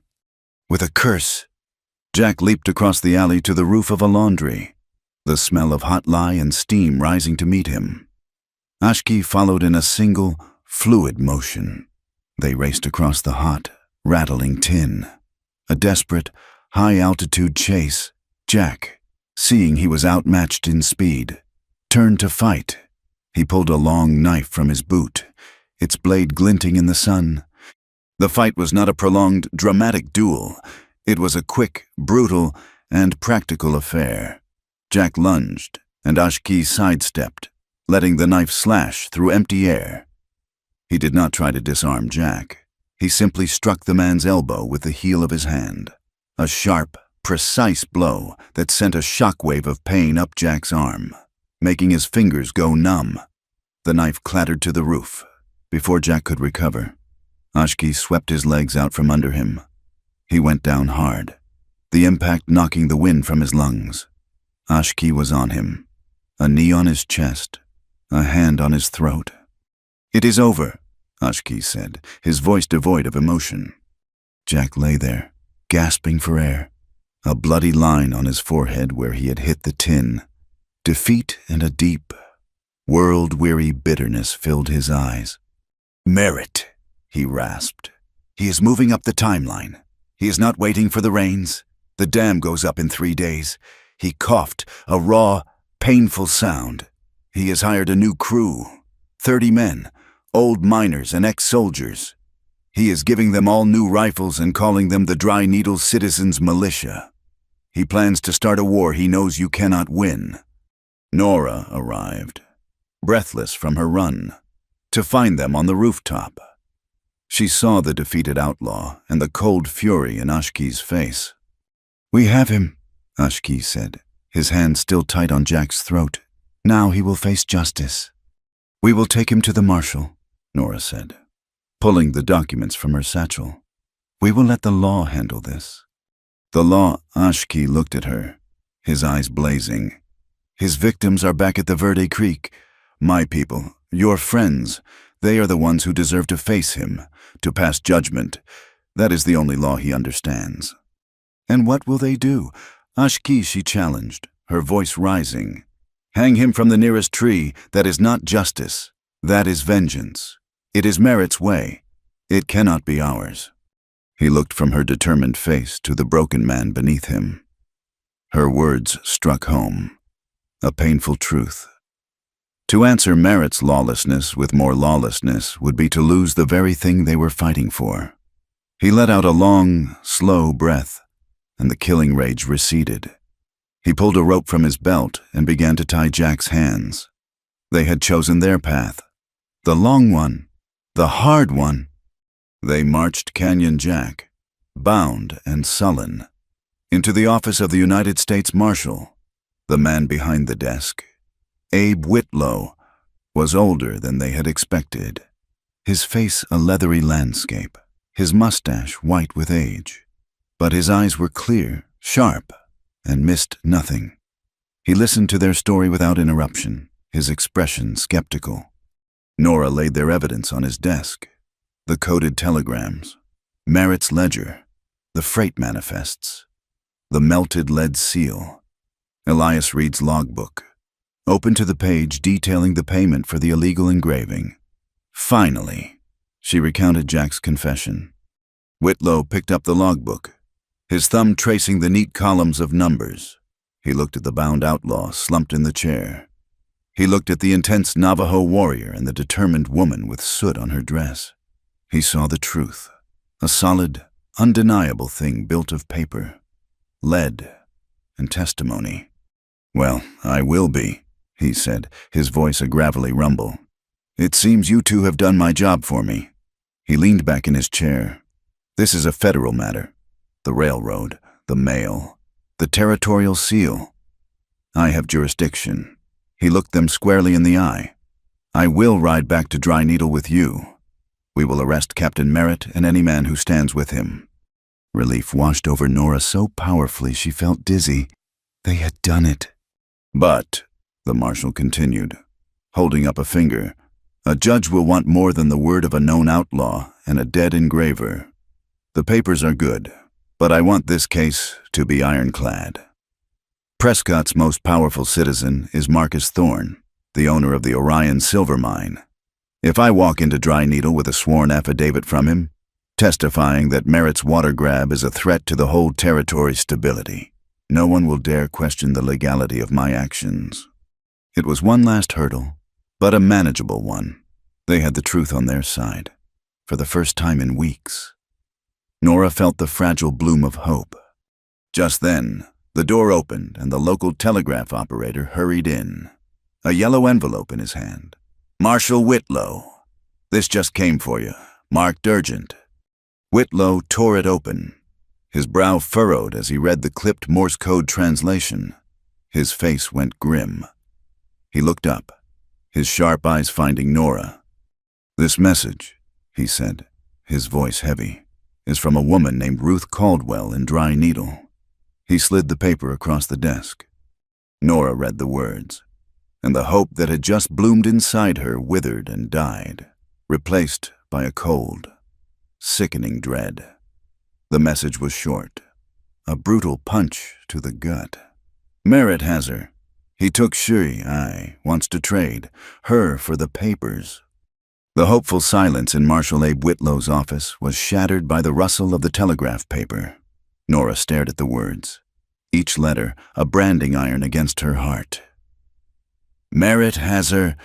He took she, The world narrowed to that single, brutal fact. Beside her, Ashki went unnaturally still. The raw emotion, the vulnerability she had seen in him on the high plateau, was gone. In its place was something colder, harder, and infinitely more dangerous. It was the stillness of a winter sky before a blizzard. "He gives us 48 hours, Whitlow said, his voice a low, gravelly rumble that filled the suddenly too small room. "The papers for the girl. The exchange is to happen at the dam site." There was no debate, no discussion of the journey back. They rode from Prescott with a desperate, soul-eating urgency, the ticking clock a frantic pulse in their ears. They rode hard, sparing neither themselves nor the horses, pushing through the day and into the night. During that ride, a grim, two-pronged plan was forged in whispers against the wind. Hope of a clean legal victory had been stolen along with Shuri. Now, they would have to fight with the law and with shadow at the same time. Marshal Whitlow, now armed with an affidavit from the Prescott mine owner and the full weight of federal authority, would ride into Dry Needle with Ruth at his side. They would not wait for Merritt's deadline. They would force a public confrontation, rally the decent folk of the town, and present the evidence in a makeshift tribunal right in the town square. They would be the public face of the law. Meanwhile, Ashki, Nora, a recovered but still pale Tom Harlan, and young Mateo would form a second, secret front. Their mission was singular: get Shia back. Tom, his deputy's badge now a symbol of renewed purpose, knew the layout of Merritt's operation. Mateo, who had spent his young life moving unseen through the margins of the town, knew every secret path, every blind spot. They were the rescue party, the ghost element in a war that had just become deeply personal.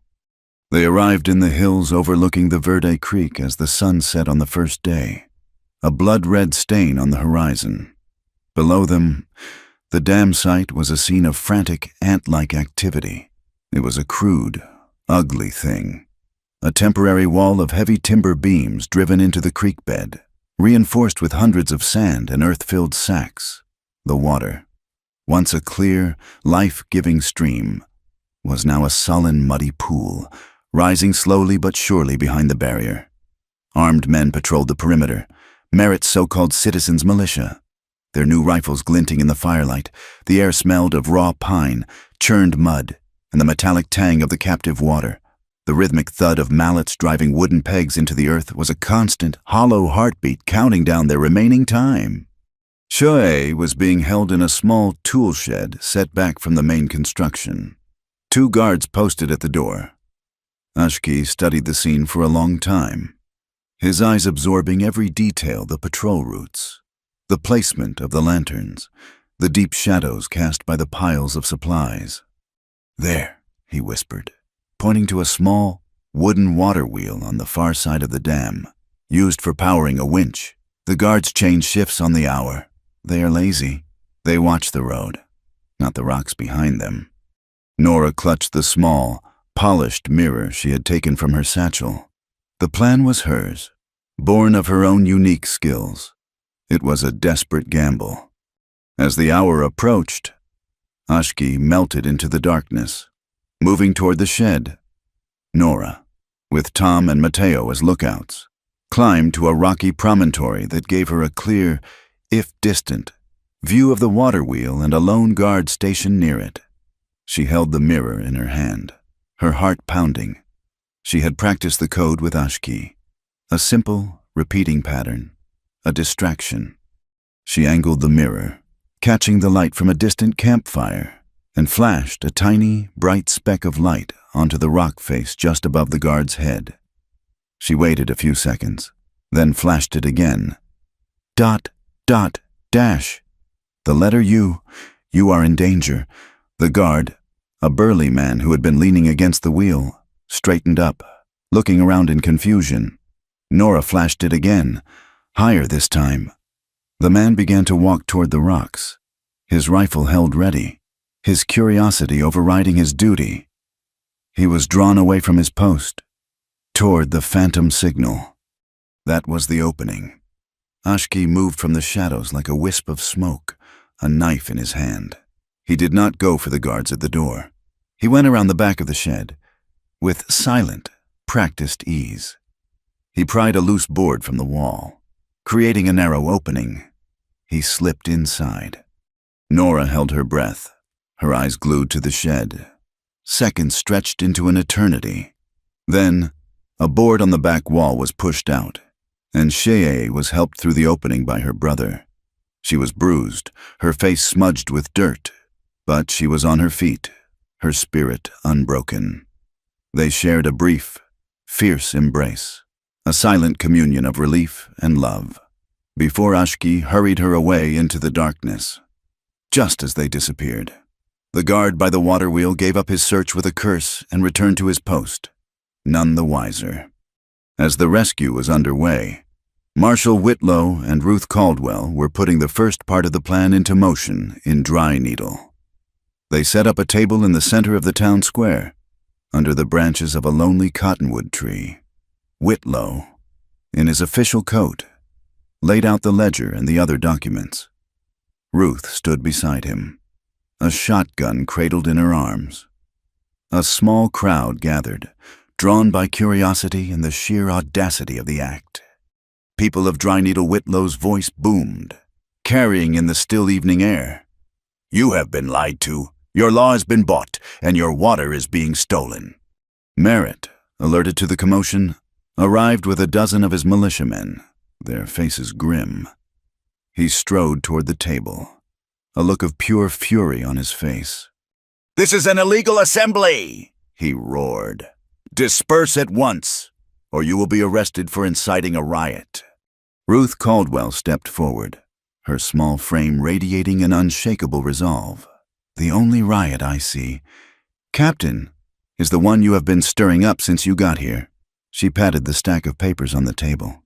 "This here is the law, and anyone who touches the law—" She looked Merritt dead in the eye, a glint of humor in her fierce gaze. "Has to deal with my pies. And I assure you, my crust is much harder to break than your nerve." A nervous laugh rippled through the crowd. The tension broke. Just for a second, Merritt's men hesitated, unsure how to handle a determined old woman armed with baked goods and a shotgun. It was then that nature rendered its own verdict. A low rumble echoed from the high country, a sound that was not thunder. The air, heavy and humid for days, had finally broken. and a torrential downpour had been unleashed on the headwaters of the Verde Creek. The runoff, channeled by the narrow canyons, was now a surging wall of water heading directly for them. At the dam site, the first sign was the sudden, alarming rise of the muddy pool. The creek, which had been lapping at the halfway point of the barrier, was now climbing with terrifying speed. The pressure mounted, and the hastily constructed dam began to groan, the timbers creaking in protest. A jet of muddy water burst through a weak spot between two sandbags. Panic erupted among Merritt's men. The flash flood, a monster born of greed and shoddy engineering, was about to devour its own creators. Ashki, Nora, and the others, having just reached the safety of the ridge, watched the disaster unfold. This was their victory. The dam would be destroyed. Merritt's plan washed away in a torrent of his own making. But as they watched, they saw that a half-dozen of the militiamen were trapped on the crumbling structure, their escape route cut off by the rising water. "Let them drown," Tom Harlan said, his voice hard. "It is what they deserve." Nora looked at the terrified men, their faces white in the firelight, and then at Ashki. She saw the same conflict in his eyes. This was the vengeance he had fought to suppress. It was being offered to him on a silver platter by the universe itself. But she also saw his sister, safe beside him. They had won the battle that mattered. "This is not our way," Ashki said, his voice quiet but firm. He turned to his sister. "Go with Tom and Mateo. Get to high ground." He then looked at Nora. "We have to release the pressure, now, before the whole thing breaks apart at once." It was an insane choice, a moral imperative that defied all logic. They ran toward the chaos, toward the very men who had been their enemies moments before. Ashki shouted instructions, his voice cutting through the panic. He pointed to a secondary spillway, a runoff channel that had been dug but not completed. "We have to open that channel," he yelled. "It will divert the worst of it." They worked with a desperate fury. Nora and Ashki side by side with some of the militiamen who had scrambled to safer ground. They used shovels, pickaxes, and their bare hands, tearing at the earth, creating an escape route for the raging water. Ashki, with a strength born of desperation, single-handedly rolled a massive boulder out of the path. On the dam itself, the trapped men were clinging to the timbers as the structure shuddered beneath them. One man lost his footing and was swept into the churning water. Without a thought, Ashki grabbed a rope, tied it around his waist, and had Nora and another man anchor him as he plunged into the torrent, pulling the sputtering guard to safety. He was saving the lives of men who had a bounty on his head. Amid the chaos, Canyon Jack, who had been brought to the site by Merritt and was being held under loose guard, saw his chance. He scrambled onto a makeshift raft of loose timbers and pushed off into the current, hoping to be washed to freedom. But Tom Harlan, seeing the move, was on him in an instant, wading into the shallows and dragging the raft, with Jack on it, back to shore. Jack looked from Tom to Ashki, who was now helping a second terrified man from the failing dam. Why, Jack yelled over the roar of the water, his voice full of disbelief. "Why are you saving them?" Ashki looked at him, his face streaked with mud, the water swirling around his knees. "Water does not choose sides," he said. The spillway was open. A great torrent of water burst through, easing the pressure on the main dam. The structure held, groaning and shuddering, but it held. They had done it. They had averted the worst of the disaster, saving the valley below from a catastrophic flood, and saving the lives of their enemies in the process. Captain Silas Merritt stood on the highest point of the dam, a lone figure against the raging water. His hostage was gone. His plan was in ruins. His own men were being rescued by the very people he had sought to crush. He was a king in a kingdom of mud and splintered wood. He raised his pistol, his face a mask of insane fury. He aimed it not at any one person, but at the world that had defied him. In the deafening roar of the water, he pulled the trigger. A single shot rang out, a sharp, angry crack that was almost lost in the storm. Merritt's gunshot was the breaking point, a crack of human madness against the overwhelming roar of nature. It was not aimed at anyone. It was a futile scream of rage at his own ruin. The sound, however, broke the spell of stunned disbelief that had gripped his remaining loyal men. They saw their leader cornered, their project collapsing, and they reacted as cornered men do. They raised their rifles and opened fire. The next moments were a blur of desperate, instinctual action. There was no time for strategy, only for survival. Ashki tackled Nora, pulling her behind the solid granite of a large boulder as bullets spanged off the rock above their heads. Tom Harlan, his face pale but his hands steady, returned fire from the cover of an overturned supply wagon. His shots carefully aimed, meant to suppress, not to kill. Marshal Abe Whitlow, his face a grim mask of determination, took cover beside him. The fight was not a grand battle. It was a messy, terrifying scramble in the mud and the driving spray from the broken dam.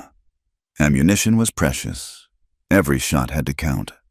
"Nora!" "The spare cartridges," Tom yelled, his pistol clicking empty.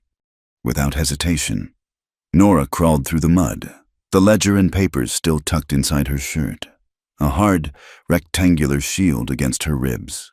She reached Tom's side and began reloading his pistol and rifle with swift, practiced motions, her fingers never fumbling. The woman who had once been terrified of a firearm was now a vital part of the fight, a calm center in the storm of chaos. Amid the crack of gunfire and the roar of the water, Marshal Whitlow's voice boomed out. "A force of law against the lawlessness," he shouted in bursts, his words punctuated by the gunshots. "In the name of the laws of the United States and the territory of Arizona," he bellowed, crouching behind the wagon wheel, "I command you to lay down your arms, Captain Silas Merritt. You are under arrest for conspiracy, fraud, and the attempted murder of a federal deputy." His words were answered by another volley of shots. But the proclamation had an effect. Some of Merritt's men, the hired miners and prospectors who had signed on for a paycheck, not a war, began to waver. They were not fighting for a cause. They were fighting for a man who was clearly undone. While Tom and the marshal pinned the men down, Ashki saw his opening. He moved, not toward the shooters, but toward the dam, toward Merritt. He ran in a low crouch, using the piles of earth and splintered timbers as cover, a ghost moving through the mayhem. He had to end this at the source. He found Merritt standing on the highest, most unstable point of the crumbling barrier, the muddy water swirling around his polished boots. The man's uniform was soaked and stained, his face a mask of disbelief and fury. He still held his pistol, but it was pointed at the water, at his failed dream. Ashki stopped a few feet from him. The roar of the flood, a wall of sound around them. There was no point in shouting. He simply stood there, solid and unmovable, his presence a final judgment. Merritt turned, his eyes wild.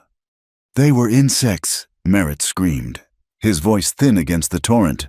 "All of them. I was bringing order, taming this wasteland." Ashki looked at the man, and for the first time, he felt not rage, but a profound pity. He saw a man so hollowed out by greed that he could not see the life all around him.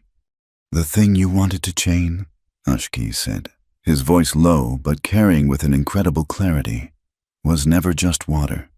As he spoke, the section of the dam where Merritt stood gave a final, shuddering groan. The earth and sandbags beneath his feet, saturated and undermined by the very water he had tried to imprison, simply dissolved. Merritt's eyes widened in a moment of pure, animal terror. He flailed his arms, trying to find a footing that was no longer there. He did not fall because he was pushed. He fell because the foundation of his own greed crumbled beneath him. With a final, choked cry, he was swept into the torrent, a victim of his own creation. With Merritt gone, the will to fight evaporated from his men. They threw down their guns, their hands raised in surrender. The battle was over. But the struggle with the water was not. Working together, the townspeople, the Navajo, and even Merritt's surrendered men spent the next hour shoring up the spillway, guiding the floodwaters back into the main channel. They were no longer enemies. They were simply people working against a common disaster. The sight was both terrible and beautiful. The raw power of the water was a destructive force, but in its release, there was a sense of cleansing, of nature reclaiming its rightful course. The next day, under a sky washed clean by the storm, the town of Dry Needle gathered once more in the square. This time, there was no fear, no simmering hostility. There was only a quiet, sober sense of awe. Marshal Whitlow stood before them, with Tom Harlan at his side, his deputy's badge now polished and worn with pride. Nora stepped forward. The ledger and the papers were in her hands. Her dress was still damp and muddy at the hem, a testament to the battle she had fought. She was no longer just a telegraph operator, a keeper of other people's words. She was a keeper of the truth, with a clear, steady voice. She read from Merritt's own ledger, her words weaving a damning narrative of corporate greed and corruption. She presented the forged seal, the telegrams, the manifests. It was all there, an undeniable chain of evidence. When she finished, Marshal Whitlow brought a sullen, defeated Kenyon Jack forward. Jack listened to the evidence, then looked at Ashki, who stood with his sister and grandmother at the edge of the crowd. He saw no triumph in the Navajo's face, only a quiet, weary resolve, with a sigh that seemed to empty him of all his bitterness. Jack took the pen Whitlow offered and signed a full confession. A sound started at the back of the crowd, a smattering of applause that grew into a wave of thunderous, heartfelt relief.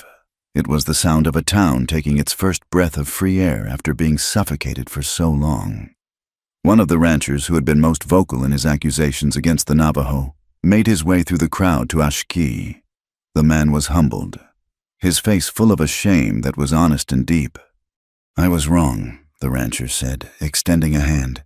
"We were afraid, and he used that against us. I am sorry." Ashki looked at the man's outstretched hand, and then at his grandmother. She gave him a small, almost imperceptible nod. He took the rancher's hand and shook it. It was not forgiveness, not yet, but it was a beginning. In that moment, Ashki felt the last vestiges of his brother's anger, the hot-blooded need for vengeance, finally cool and recede. He had not won by crushing his enemy. He had won by choosing to build something better in its place.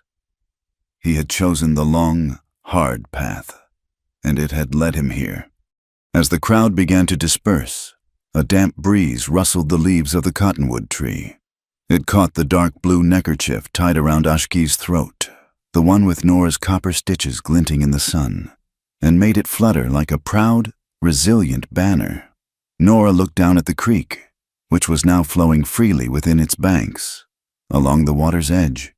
She saw the first tiny, green buds appearing on the branches of the cottonwoods, a promise of new life. That evening, a great bonfire was lit in the town square. It was not a fire of anger or fear, but of celebration and community. The people of Dry Needle and the people from Ashki's camp gathered together, sharing food and stories. The air was filled with a cautious but genuine warmth. Mateo, his face glowing in the firelight, pulled a small harmonica from his pocket and began to play a simple, sweet, and hopeful tune. Chie, sitting beside her brother, watched Nora talking with the marshal. A genuine, unguarded smile touched her lips for the first time since her ordeal. She was safe. Her brother was safe. Their water was safe. Ruth Caldwell moved through the crowd, handing out thick slices of apple pie from a large tray. She stopped in front of Nora and Ashki, offering them a piece. "Well," she said, her eyes twinkling with her usual wry humor, "what did I tell you? The pies of justice always rise better after a storm." The dawn that followed the bonfire was quiet and clean. The air, washed by the storm, felt new. Marshal Abe Whitlow, His work in dry needle done, organized his prisoners.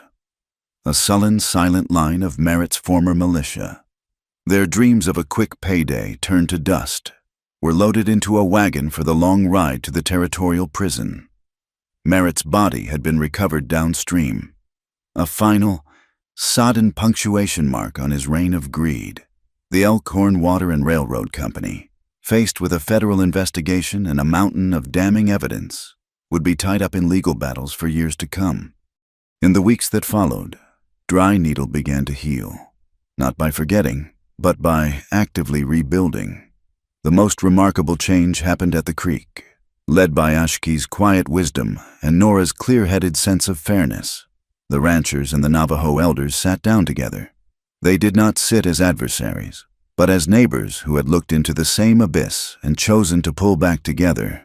They drew up a new water compact, a simple document that guaranteed shared access, outlined responsibilities for maintaining the waterway, and established a council with members from both the town and the Navajo community to resolve any future disputes. It was a piece of paper born not of lawyers and distant politicians, but of shared hardship and mutual respect. The town's official leadership changed as well. The territorial governor, prompted by Marshal Whitlow's scathing report, offered the position of town sheriff to Tom Harlan. He tried to refuse, claiming he was not the right man for the job, that he lacked the necessary steel. It was Ruth Caldwell who changed his mind. She found him polishing the brass on the door of the now empty sheriff's office. "Tom," she said, "setting a fresh pie on the windowsill. The strongest steel is not the kind that never bends. It is the kind that bends in a storm and does not break. This town does not need another iron fist. It needs a steady hand. It needs your hand." He accepted the job the next day. Ruth's own establishment blossomed. A new, hand-painted sign appeared above the door of her boarding house. It read, "Caldwell's Boarding House. Fine food, fair lodging, and sound legal advice. Pies a specialty." Her business thrived, becoming the true heart of the town, a place where disputes were settled over coffee and common sense before they had a chance to fester. Young Mateo, his days of scavenging for scrap metal behind him, found a new future. The town blacksmith, a man who had seen the boy's quick mind and nimble fingers, took him on as an apprentice, the sound of his hammer striking anvil, once just a part of the town's noise, now rang with the clear, bright sound of a life being forged anew. But the most hopeful new beginning took place in the shade of the great cottonwood tree down by the creek. Here, Nora and Ashke started their school. It had no building, just a collection of smooth, flat stones for seats and a slate propped against the tree's trunk. In the mornings, Nora taught the Navajo children and a few of the town's youngsters how to form their letters, how to read words, and how to tap out messages on a practice telegraph key. Her teaching was patient and full of a joy she had never known. She was not just transmitting information, she was giving them a voice in the wider world. In the afternoons, it was Ashke's turn. He did not use a slate. His classroom was the earth, the sky, and the water. He taught the children how to read the stories written in the tracks of a deer, how to find their way by the stars, how to listen to the language of the flowing water, and how to care for the horses that were the lifeblood of his people. He was not just teaching skills, he was passing on a legacy of resilience and a deep, abiding connection to the land. One late afternoon, after the children had all gone home, Nora and Ashke stood together by the water's edge. The creek flowed past them, its voice a gentle, constant murmur. The sun was low, casting a warm, golden light across the landscape. Ashke reached up and touched the mended neckerchief at his throat. The wound beneath it had healed into a thin, pale scar. "The stitches are holding," Nora said softly, a small smile playing on her lips. He looked at her, his dark eyes full of a deep, quiet warmth that made her heart feel as if it were glowing. He gently touched the scar on his neck, his fingers tracing its path. "Do you still think?" she asked, her voice a playful whisper, picking up the thread of a conversation that had changed everything between them. that you are falling before heaven or before me?" A slow, genuine smile spread across his face, a rare and beautiful sight. He took her hand, his fingers lacing through hers, a perfect and familiar fit. "Both," he said, his voice a low, gentle rumble. "But you are the one who helps me stand up." He did not need to say more. Their love was not a thing of grand pronouncements. It was a quiet, sturdy structure they had built together. One small, repeated act of trust and courage at a time. It was the choice, made every day, to stand together. Freedom, they had both learned, was not about being untethered. It was about knowing, deep in your soul, where you belonged. The telegraph in Dry Needle was busy now, but the messages Nora translated were no longer coded threats or corporate commands. They were orders for new seed, messages between separated families. News of a good harvest to the north. The instrument of power had become a tool of community, its metallic clicks weaving a new story of connection and hope. The seasons began to turn. The green buds on the cottonwoods opened into broad leaves, which in turn faded to the color of the autumn sun. The hogan Ashki had dreamed of for his sister was now built, a sturdy, warm home filled with the scent of her herbs and the sound of her quiet humming. One morning, just as the first light of dawn was spilling over the mesas, painting the surface of the Verde Creek in strokes of rose and gold, Nora and Ashki stood outside their own small cabin, built a little ways downstream from the town. A letter had arrived for them the day before, bearing a seal from Washington. It was a formal request for them to travel east, to testify before a congressional committee in the government's case against the Elkhorn Company. A new journey, a new fight, was calling to them. But that was a decision for another day. This morning, there was only the peaceful sound of the flowing water and the warmth of the rising sun. Ashki's hand found hers, their fingers intertwining.